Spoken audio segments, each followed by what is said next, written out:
Problema rin ng ilang mga kabalan natin sa lalawigan ng Pampanga ang supply ng malinis na tubig. Mula sa Palit, Pampanga, nakatutok live si Trisha Safra. Trisha.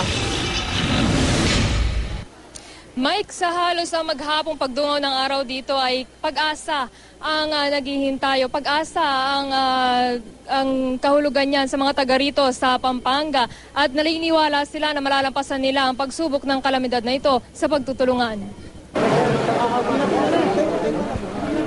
Pila-pila ang mga residente ng Santo Tomas, Pampanga nang dumating ang tangke ng tubig na ito mula Angeles City. Lubog ang lugar sa tubig, pero ang mga lalamunan ng mga residente nanunuyo na. Wala na raw kasi silang mainom na malinis na tubig, kaya hindi na maiwasang magkasakit ng ilan. Saan yung nagtatae ganun. Dahil hindi maganda yung tubig. Siyempre wala na kami makuha. Pinagtsatsagan na lang namin yung tubig na marumi, ganun. May truck din mula Porac para naman sumundo sa mga stranded.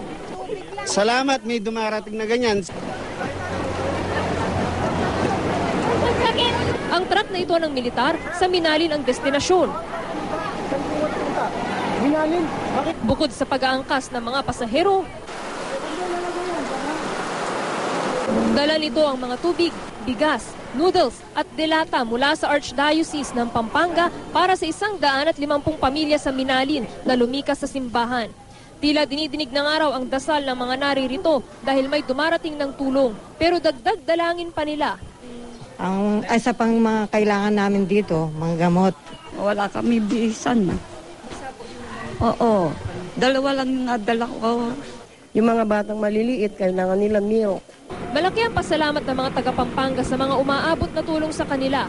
Panawagan nila ngayon sa mga kinauukulan, magbigay na ng solusyon para hindi na maulit ang ganitong paghihirap ng mga tao. Yung pong dike, kailangan magawa yung dike.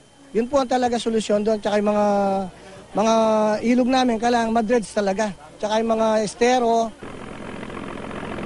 May kasalukuyan din naghahatid ng tulong ngayon ang GMA Kapuso Foundation sa bayan ng Masantol sa Pampanga. Isa rin sa mga bayan dito sa lalawigan na lubhang naapektuhan ng baha. Nakapaghatid na sila ng relief sa mga barangay Santo Niño at barangay San Nicolas. Samantala, ayon sa Public Information Office nitong lalawigan ay hindi pa rin nagbabago yung bilang ng mga barangay na nananatiling lubog sa baha. Hanggang ngayon, mula pa kahapon yung bilang na yan, 341 out of 504 barangays at umaabot pa rin daw sa lampas tao yung pinakamalalim na level ng baha sa ilang mga barangay. Mike? Ano yung baha na yan dyan, Trisha? Hanggang kailan yan?